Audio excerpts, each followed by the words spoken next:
ایک صاحب کو بڑی فکر تھی کہ ان کا بیٹا بڑا ہو کر کیا بنے گا۔ انہوں نے ایک ماہر نفسیات سے مشورہ لیا۔ ماہر نفسیات نے مشورہ دیا اور کہا، آپ اپنے بچے کو ایک کمرے میں بٹھا دیں اور اس کے سامنے ایک کتاب، ایک نوٹ اور ایک سیب رکھیں۔ اگر وہ سیب کھائے گا تو اس کا مطلب ہے کہ وہ زراعت میں دلچسپی رکھتا ہے۔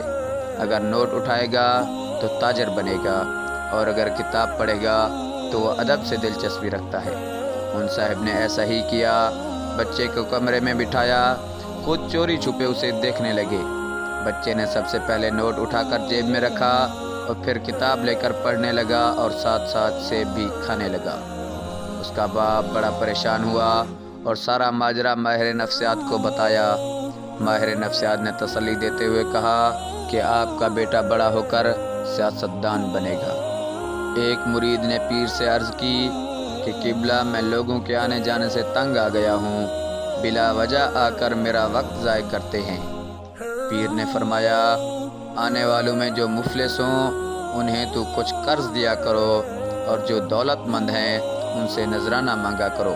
اس ترکیب سے تھوڑے ہی دنوں میں کوئی شخص تمہارے پاس نہیں بھٹکے گا۔ ایک سچ چھپا ہوتا ہے جب انسان کسی کو یہ کہتا ہے کہ یہ مذاق تھا یار۔ جذبات چھپے ہوتے ہیں جب کہا جاتا ہے کہ مجھے کوئی فرق نہیں پڑتا۔ ایک درد چھپا ہوتا ہے جب کوئی کہتا ہے کہ اٹس اوکے۔ ایک ضرورت چھپی ہوتی ہے جب کوئی کہتا ہے کہ مجھے اکیلا چھوڑ دو۔ ایک گہری بات چھپی ہوتی ہے جب کوئی کہتا ہے کہ مجھے نہیں پتا۔ ایک کہانی چھپی ہوتی ہے جب کوئی کہتا ہے کوئی اور بات کرو۔ ضرور آنسو چھپے ہوتے ہیں جب یہ کہا جاتا ہے کہ اللہ ہے نا۔ ہمیشہ اپنے دوستوں کے احساسات سمجھنے کی کوشش کریں۔ غلطی زندگی کا ایک بیج ہوتا ہے، لیکن رشتہ ایک پوری کتاب ہے۔ اس لیے کبھی بھی پوری کتاب کو صرف ایک بیج کے لیے نہیں کھونا چاہیے۔ انسان کو جتنا لگاؤ رزق سے ہے، اگر اتنا لگاؤ رازق سے ہوتا تو انسان کا رتبہ فرشتوں سے بھی بڑھ کر ہوتا۔ زندگی میں اگر برا وقت نہ آئے تو اپنوں میں چھپے ہوئے غیر اور غیروں میں چھپے ہوئے اپنے دونوں کیسے ظاہر ہوں؟ انسان تب سمجھدار نہیں ہوتا جب وہ بڑی بڑی باتیں کرنے لگے۔ انسان تو تب سمجھدار ہوتا ہے جب وہ چھوٹی چھوٹی باتیں سمجھنے لگے۔ اپنی سوچ کو پانی کے قطروں سے بھی زیادہ شفاف رکھو، کیونکہ جس قطروں سے دریا بنتا ہے اسی طرح سوچوں سے بھی ایمان بنتا ہے۔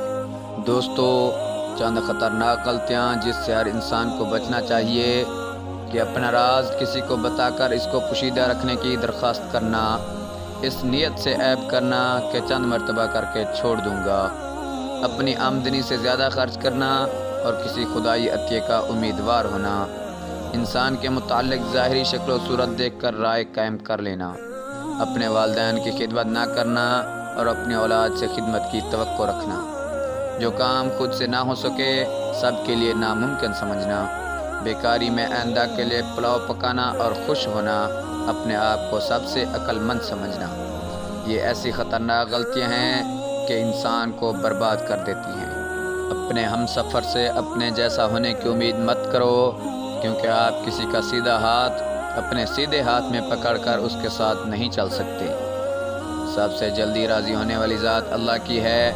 ہماری ندامت کا ایک آنسو اسے ہمارے بہت ہی قریب کر دیتا ہے، اور جس کا سب سے قریبی دوست اللہ ہو تو اس کا کوئی بھی کام کیسے رک سکتا ہے؟ اللہ تعالیٰ جس کو اپنا آپ یاد دلانا چاہتا ہے اسے دکھ کا الیکٹرک شاک دے کر اپنی جانب متوجہ کر لیتا ہے۔ دکھ کی بھٹی سے نکل کر انسان دوسروں کے لیے نرم پڑ جاتا ہے، پھر اس سے نیک اعمال خود بخود اور بخوشی سرزد ہونے لگتے ہیں۔ دکھ تو روحانیت کی سیڑھی ہے، اس پر صابر شاکر ہی چڑھ سکتے ہیں۔ مت چلو ان کے ساتھ جو راستے میں دغا دیتے ہیں، مت ملو ان سے جو مطلب کے وقت ملتے ہیں، مت جاؤ ایسی جگہ جہاں برائی جنم لیتی ہے، مت چکھو ایسا ذائقہ جو زندگی برباد کر دے۔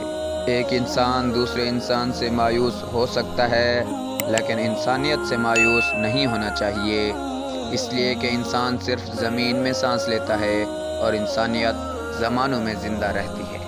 آنسو ہمارا سرمایہ ہوتے ہیں جو کبھی ختم نہیں ہوتا۔ جن لوگوں کی آنکھوں میں بہت آنسو آتے ہیں وہ خوش قسمت ہوتے ہیں کیونکہ ان کی آنکھوں میں بدگمانی کی ساری تہیں ڈھل جاتی ہیں، آنکھوں میں عکس دھندلا جاتے ہیں، مگر اس کے بعد منظر صاف اور شفاف نظر آنے لگتے ہیں۔ ایک دفعہ انسان نے کوئل سے پوچھا کہ اگر تو کالی نہ ہوتی تو کتنا اچھا ہوتا۔ پھر سمندر سے پوچھا اگر تو کھارا نہ ہوتا تو کتنا اچھا ہوتا۔ پھر گلاب سے پوچھا اگر تجھ پر کانٹے نہ ہوتے تو کتنا اچھا ہوتا۔ تب تینوں ایک ساتھ بول اٹھے کہ اے انسان، اگر تجھ میں دوسروں کے عیب ڈھونڈنے کی عادت نہ ہوتی تو کتنا اچھا ہوتا۔